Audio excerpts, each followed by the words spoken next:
And that's why you should always choose mentholated. What is going on, everybody? This is the Coverbandconfidential podcast, the podcast for cover band musicians and band leaders to learn how to rock more and suck less.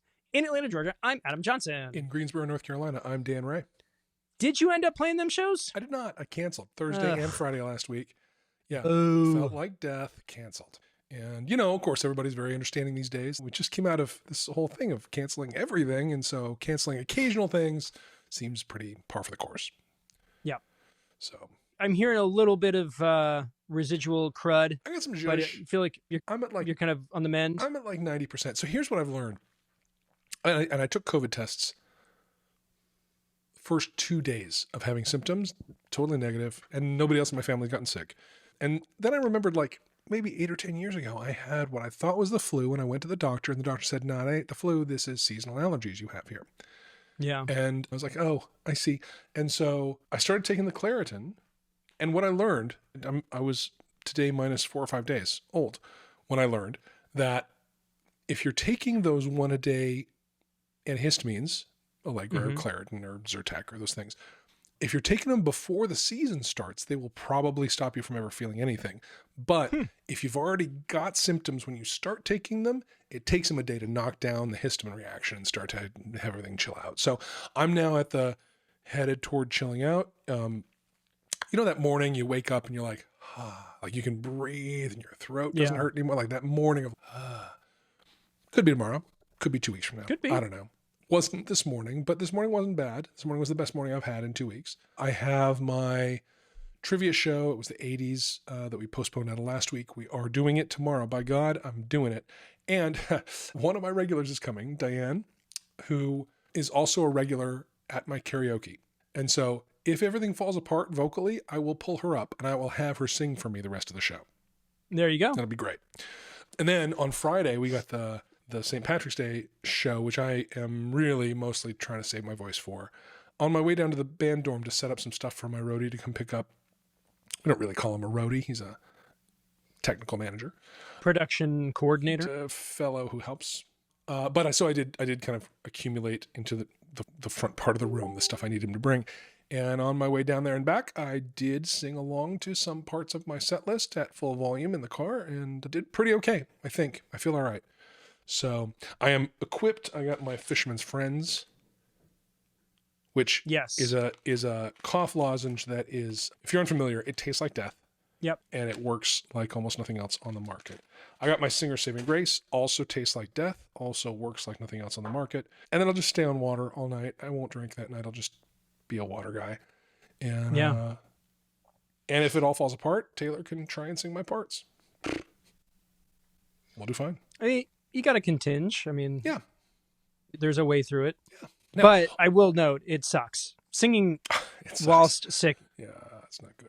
You know, other instrumentalists don't have the same like experience when they're sick. Like it's not like your guitar is covered in goo. No, this instrument is biological. It's like part of the sound hole isn't open. It's like mostly closed. I'm trying to think of like the guitar equivalent. My guitar keeps coughing. Yeah. That's fun. Yeah, it's fun. Don't think too hard about that. It's not. It's actually not fun. I take it back. It's not fun. Well, currently I don't have anything on the immediate horizon, but this week has been super busy with just general inquiries. I think I've got 2 contracts are definitely going out for stuff over the next 6 weeks, and we're talking about some dates in October already. So things are starting to pile up in a good way. So that's been good. Been just mostly the unfun back end stuff versus, getting out there. I did literally just get a DM about whether I'm free on Saturday to fill in for somebody. That remains to be seen. But yeah, other than that, I rearranged my desk. Sweet. That's like a whole thing. Clean workspace, clear head, and all of that. That's right. New desk, new dude. And something that I did on TikTok turned into something that'll benefit you guys. I did a quick video. It was like, hey, musician tip of the day, get some custom guitar picks.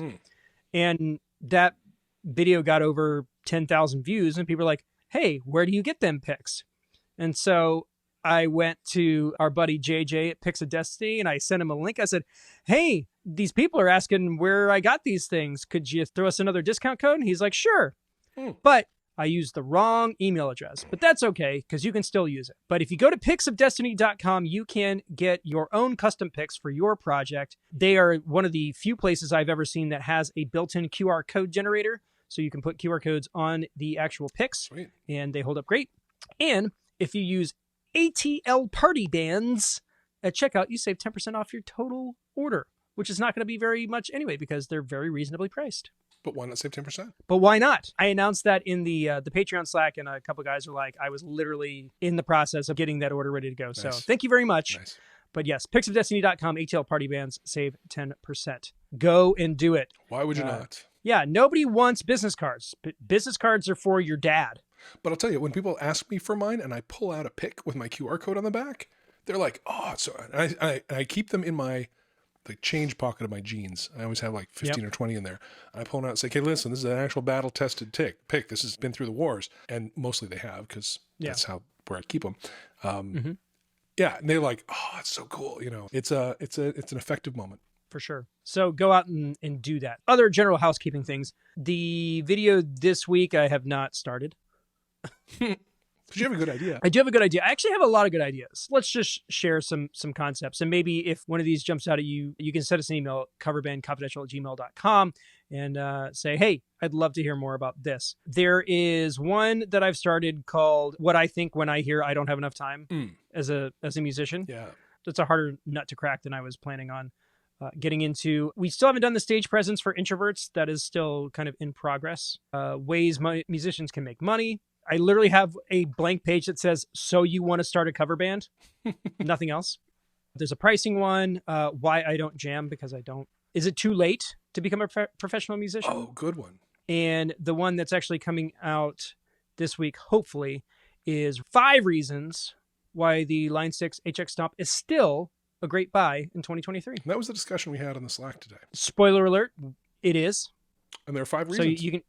Yep, you could save the 6 some odd minutes by going there. Yes, the answer is yes. But you should, because it really helps. We're getting almost to the point where like YouTube will start sending us nickels for people watching these videos. Cha-ching. And they're pretty good. I accidentally I left the player playing and like one of our videos popped up and I watched it like as a consumer because it had been a couple months since I made it. And I was like, yeah. Incredible. Those are pretty good points. Incredible. No, every time I watch one of the ones that you make, it's like, dang, that's like a creator made that. I'll buy that. Yeah. If you haven't already, go subscribe to the YouTube channel. Every little bit helps. If you want to be a real gangster, just open up one of the playlists, turn it on, and go to bed. The algorithm don't know. It's just all those public view hours. That's right. We used that for Donnie. It's true. Donnie's one of our patrons, and he's also one of the dudes who makes his own original music. If you're into beach music, I guess is the official genre, but kind of like a Jimmy Buffett adjacent style deal. That's the kind of music that Donnie writes. And you should check out his newest release is a song called Waves Crash. Yep. And it's awesome. That genre is sort of not my jam, but I mean, I acknowledge it. I appreciate it. But that tune, frickin' killer. Yeah. Not only that, he went to Nashville and got some heavy hitters on that. Brett Mason's on that. Those are real tunes. Yeah. But anyway, I put all of his songs on a playlist on Spotify and I just ran it all like literally over the course of a weekend. And I think he got like an extra, I don't know, 1,000 or 2,000 streams. Sweet. If you've got friends who make their own music, just set up a playlist. We should talk about the social media gaming we're doing out of the Slack channel because Schulte is kind of running it and it's interesting. So we have now, there's basically an entire channel called Social Media Challenge. And it was initially there to kind of like set up unique ways to promote and like, hey, here's an idea. It's separate from the meme channel, which is also very fruitful, but a different kind of promotion. But basically we are allowing members of the community to kind of launch a post from inside the Slack channel where you get a link and then everybody who is a part of the Slack will then go and like, comment, and share. And it's just kind of a way for us to help organically boost you guys' events. And that seems like, now hold on, Dan, let's talk about this. Now we're talking about like, Facebook ads. They don't have to be expensive. No. But based on the numbers that Creston Heltzel from Alt95 got on their cover of Get What You Give, by Brand New Radicals, his $5 a month to Patreon was definitely much more productive than his paid ad for the post they did before it. Yep. I'm not saying, I'm just saying. Yeah, for sure. And if you are interested in a really killer cover of that tune, you should check out that video. Go find that, because it's really good. And you'll find that a whole bunch of cover band folks from really random places in the country seem to have really liked it a lot and commented on it. Ain't that something? Yeah, well, they were all routed there out of the Slack. And so we're kind of experimenting with how much we can influence things when we do that, and learning some stuff about how the algorithm works and how engagement bumps things, and it's interesting. Yeah. So if you've been waiting for a reason to pull the trigger and join the Patreon, seems like a good one to me. There you go. Get yourself in line. Anywho, for sure. I think the house is kept. I'd say. I think we cover all the bases. Yeah, I'd say. So the main topic this week, and we're actually going to give you a full topic, as you know, I know we had to lay back to let our brave co-lead, recover. But this was something that kind of popped in my head over the past couple of days, and just seems like a good topic for us to get into. So I've been spending all week advancing shows for the coming summer. And for the most part, it seems like all of you guys out there are kind of gearing up for a big spring and a big summer. And the thing that we have been doing for the past couple of months is probably not keeping up the things that we need in order to pull these kinds of performances off. We're kind of in a slow season. You're kind of January to the beginning of March. Basically, to me, it feels like live music season. Like you rip the lid off on St. Patrick's Day, and then it's just go time. And so, with that coming up on Friday, a lot of us are looking at a lot of work and may need to take some preventative steps in order to make sure that these gigs, at least on the front end of the season, don't kill us. Exactly. So when you think of getting back in shape for performance season, what comes to mind for you? I mean, the thing I think of is the first live gigs I had after 18 or so months of COVID lockdown, where I was shocked at what 3 hours of live acoustic playing took out of me. And I've been doing live streams, pretty lengthy ones, with the intention of kind of building back up my stamina and not having to hit the ground running that hard. But in fact, I had to hit the ground running real damn hard. It was surprising to me how much those first couple acoustic shows took out of me, because there's something energetically that's when you're in front of the actual people. That's really different from a live stream. Very, very different. A live stream, the energy is way different. And I remember driving home from one of those first gigs I did was at a winery where it was set up so people could be very socially distant. It was designed to be appropriate to that time. And I was playing 50 feet from the nearest table. And I remember working really hard, like physically and emotionally, like emotively. I don't know about emotionally, but like expressively it felt like to reach that far away with the music. Not like the PA wasn't reaching them, they were hearing it fine, but like there was something about getting myself all the way over there that took so much more than I was ready for. And I drove home and collapsed. I remember that night. That night was rough because that gig took a lot out of me. And so there's something about, getting out of the winter season, getting into the summer season, those first few gigs. I'm looking at it. I have a St. Patrick's Day gig. I have a gig with the band the following Saturday, not the next day, but the week after. And this is our first time we've been back-to-back weekends with this new project too. So, that's a new experience. It'll be the first two shows we'll be doing in-ears on stage fully. Okay. So that's a new thing.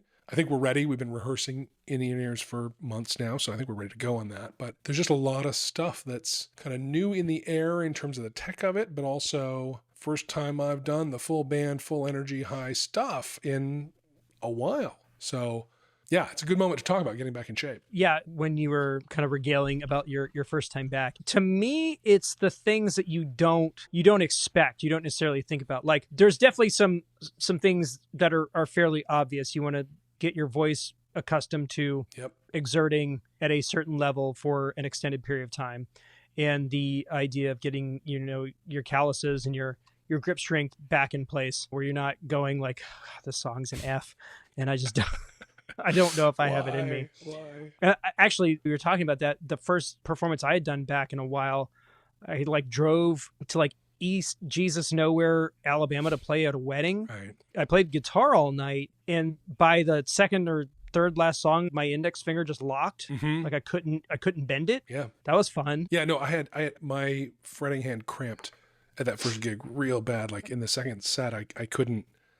I had to stop and just like stretch it out because I couldn't stretch my fingers. It was, yeah, same thing. But then the other stuff is the stuff that sneaks up on you. You don't necessarily think about how your feet are going to feel or how your lower back's going to feel. And just all of the exertion of just being while performing. Yeah. You know, it's the other stuff that has to hold up the stuff that you need in order to do the thing that you're doing. Well, yeah, and you don't just stand there. You're bopping around. Yeah. You're like... You're moving. Yeah, you're grooving. Doing something. Now, sometime back, because I'm elderly, I bought myself a chef mat, like a professional cooking mat. And I attached it to the underside of a pretty nice looking rug that I can set up my mic stand and pedal board on in a standard kind of way that I now know how to lay them out. And it's all exactly the way I want it when I stand there. And the back half of the rug has mat under it and the front half of the rug does not, but is where my gear lives. And that has saved, I think, my feet, back, head, shoulders, knees, and toes, a lot of wear and tear. My buddy who ran the band Viva La Muerte that I played guitar with for a while, kind of a hippy-dippy, Dead-inspired Americana jam band, referred to that as my prayer rug, which I like a lot. I was like, yep, totally, 100%. That's my prayer rug. I'm doing it. So I've called it that ever since. That has helped. Yeah, but chef's mat's like a super underrated. Oh, best thing. However, I will still come back from a gig with my feet hurting pretty much up to my nipples. Yeah. Well, so what is your gig shoe though? Okay. All right. Good. I have it here. I have it right here. This is my gig shoe. It's a Croc. It's Crocs, right? So it's got this big squidgy Croc sole and it's canvas.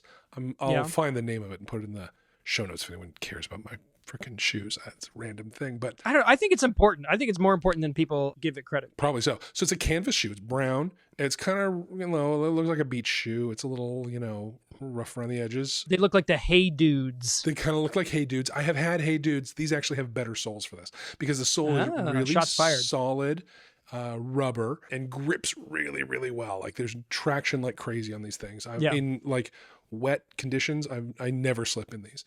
And that's what I use. And it feels like when I'm on that and then on my prayer mat, it's like too deep chef's mat. And it's pretty good. And I still come home with my feet hurting up to my nipples. Now, it's no secret that I have totally sang the praises of the Vans Ultra Range series. I've got a pair of the Exos. I've got multiple pairs of these things.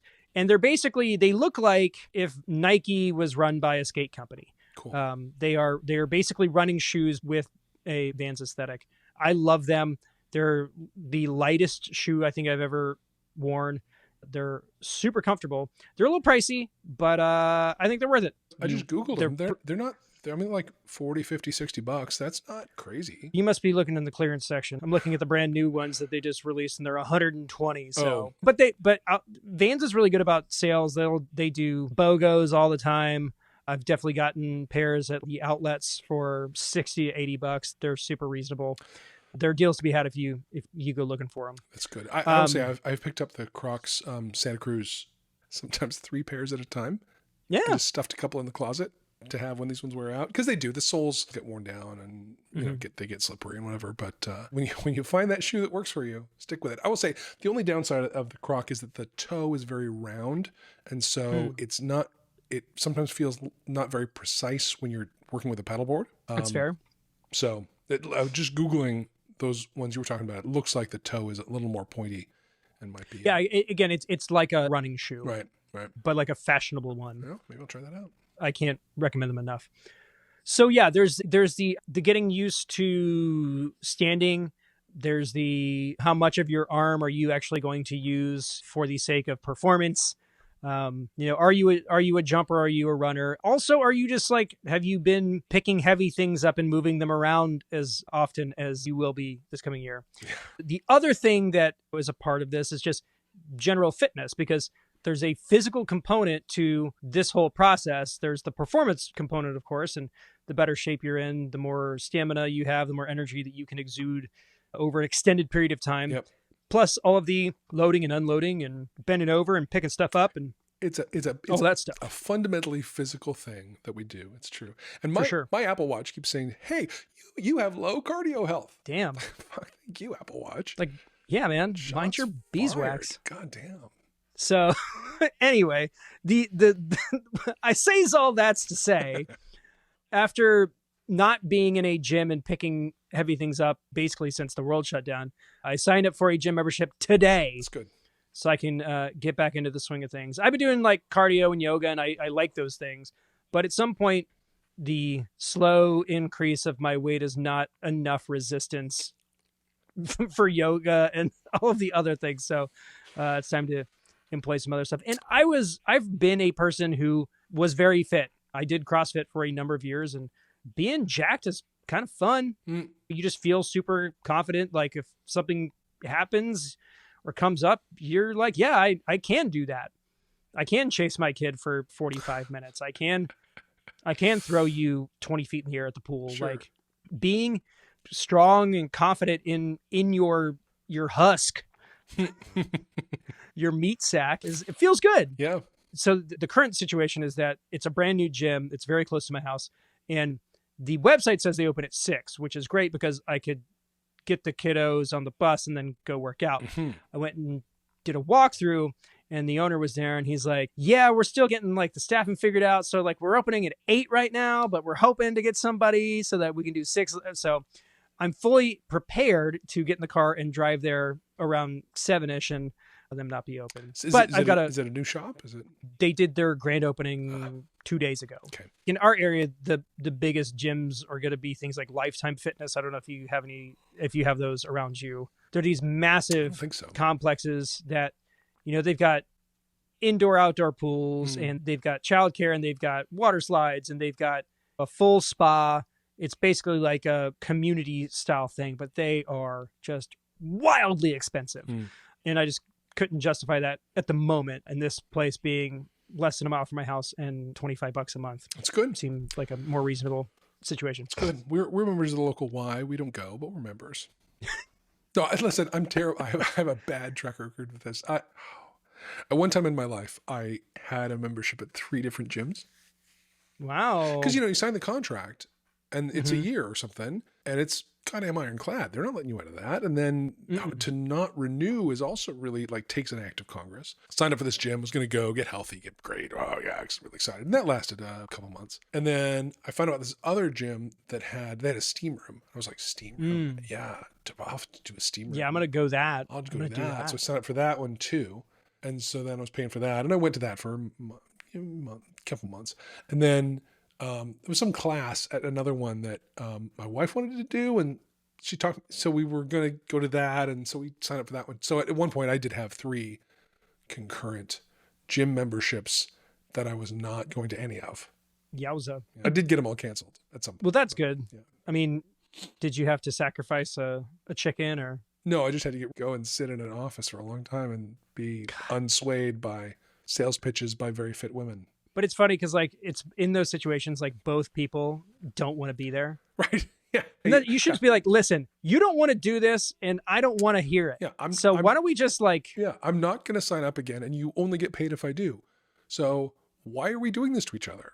Let's just call it. For sure. Yeah. Hopefully I stick to it. And yeah, no, I have way more faith in you than I have in me about this. Way more. Get some semblance of order back in that area of my life. Mankini season's just around the corner. So you got to get ready for that. Indeed. I will say, having been sick for the last couple of weeks, I actually lost something like 7 pounds. Muzzle. Because I was just not, food was not interesting, and I was not doing that. Well, that's great. I'll take that muzzle all day long. I'm already trying to work on the smart habits. So we started doing the HelloFreshes, and I know I think we've touched on that before, but I was fairly hungry, and instead of going for like the additional garlic bread, there was an additional chicken breast, and I just housed it. And then Amber's like, oh, I got these like pot de creme things for dessert. We'll have that in, glass of bubbles. And I was like, you know who I am and what I'm like. I can literally have a bite of this. And I need you to see how much of this I left for you so that you understand how not hungry I am, how like absolutely full I am. She's like, wow, that's pretty impressive. So, all right, good. So for those of you out there, if you haven't already started getting into the thick of it, go for a walk. Maybe you're on a walk right now. Maybe you're at the gym listening to us as you do that. And you know what? So much better than Squeeze us. out. Come on. You got that last rep in you. Push. Dig. Push. Get in there. Find your fire. Harness the inner warrior that lives inside of you. Nothing's any good. I think there's a reason why we aren't. We're not one of those podcasts that's going to end up on other people's podcasts. No. Yikes. But they're like, these guys have garbage takes. Everybody hates these guys. It's all bad. Hey, man, I would like to think that we are giving middle-aged dudes with SM7Bs a better name. I'm not sure. Because there's a lot of problematic dudes. Listen, compared to the mass of dudes who look like us, yeah, no, we're doing way better. I feel pretty good. There's one other thing about getting in shape, and that is this muscle to build called crowd interaction. Ooh, yeah. You gotta get back in that swing of things. Because that's a muscle, and it gets weak. To have the crowd there doing what they do, and you're seeing a thing happening, you call it out, and you reach out in the crowd, and you're like, hey, look at that cool thing happening. And as one example of a thing to do, we're doing Everybody Talks, Neon Trees. Yep. And at the last rehearsal of it, we got to that moment where it falls out of time. Everybody talks too much. Yep. Which I then lean into that break, and I let it get tense, and I let it go longer than, it's not like long, but it's more than the recording is, that I allow to happen there. And I let the room feel like, what's happened? And then I started with a whisper. Like, you come back in after building that tension some. At our last rehearsal, as I was doing that, Taylor, my front person, went, yeah, they do. I said, it started with a... And so there was like this moment of, we're going to interact now. And so I'm excited on Friday to see what she does there, because we've opened the door to there being more playfulness in that moment and more like something interaction. Like everybody talks too much, and then we're gonna talk too much for a second. Mm-hmm. It's fun, right? And then to be able to feel what that does in the room, and feel when we've satisfied the room's want for that, and maybe gone too far. Like there's this thing that happens in the space where you can feel that moment being just right, and that it pulls you back into the song. And that was one of the things that I after coming back from COVID, I really had to relearn. I really feel like that's a muscle that needs to be kept in shape, that listening to the space that we are as we're running the energy of a room. So the thing with you and Taylor just jogged the memory for me. When I was in the Southern Rock Country group, we used to do, you never even called me by my name. Nice. And there's that whole kind of breakdown in the middle. It's like, oh, my good pal Steve wrote that. Mm-hmm. So our singer is saying that, and then me and the other guitar player are like egging him on. So it's like, oh, he did say that? I was like, yeah, he did. And like as it went on, it just like this, like the stories just got bigger and longer and stupider. Right. By the time you get back into I was drunk the day, 7 minutes have gone by. Yeah. We used to do this band in my last band where my other co-front person, we were doing I Will Survive. Yeah. And my co-front person, Justin, would, I don't know, at some gig somewhere, he claimed that he wrote this song. I wrote this song for all the lovers. And like at the next one, he said the same thing. And I was like, no, you didn't. You didn't. That's not true. And so we built this whole shtick to introduce that song. It was like, this is a song that I wrote. No, you didn't. I did. And I wrote it for everyone. No, you did not. It was written before you were born, asshole. Like, no, it was the song.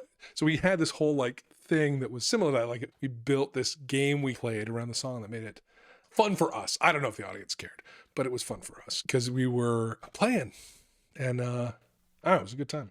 So yeah, in conclusion, get out there, get your reps in. Yeah. If you want to get back into playing long term and singing, do a live stream, go live on your socials. If that's not something you normally do, make it like a novel thing. and get the reps in, because it's going to be a wild summer. And if you are like the rest of the groups that listen to us, you're going to be busy because you're doing all the right things and making the good money. Yeah. Just to complete the analogy about getting the reps in, the very first Close time circle. I was ever a gym goer in my very early 20s, I would go to the gym and I'd put some weights on the things and I would lift them and then I'd go home and nothing really happened. And then I did that for weeks.